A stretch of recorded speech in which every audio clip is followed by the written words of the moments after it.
with Israel, God took a nation, again, boundary, not the whole world, but a little nation out of the world.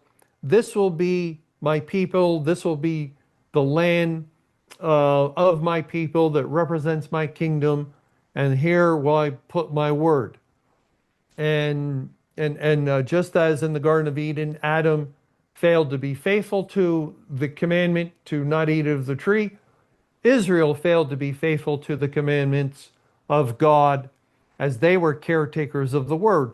So upon unfaithfulness, the curse comes, and Adam and Eve are driven out of the garden.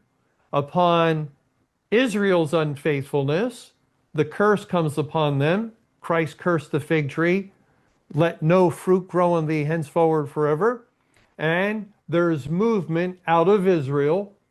Now Israel's no longer like the Garden of Eden, no longer the representation of God's kingdom on earth, but God establishes another outpost, the New Testament churches and congregations, and they're given his word for the New Testament era, and eventually they prove unfaithful.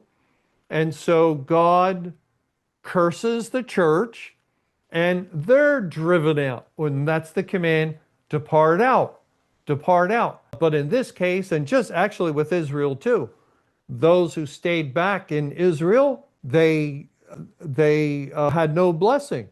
They had no blessing. The fig tree was cursed. The nation of Israel, the religious system of Israel couldn't produce fruit. Same with the church. Once God ended the church age, he cursed the church. They can have fruit no longer. There's a curse upon that religious system of the churches and congregations. And yet the Lord did it once more.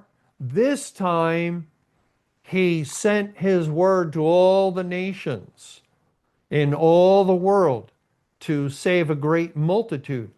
And really, we could say over that about 17-year period of the latter rain, the nations were entrusted with the word of God.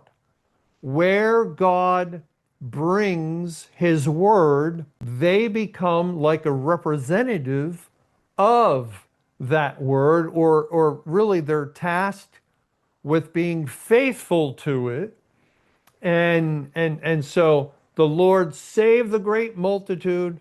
And then on May 21, 2011, he brought judgment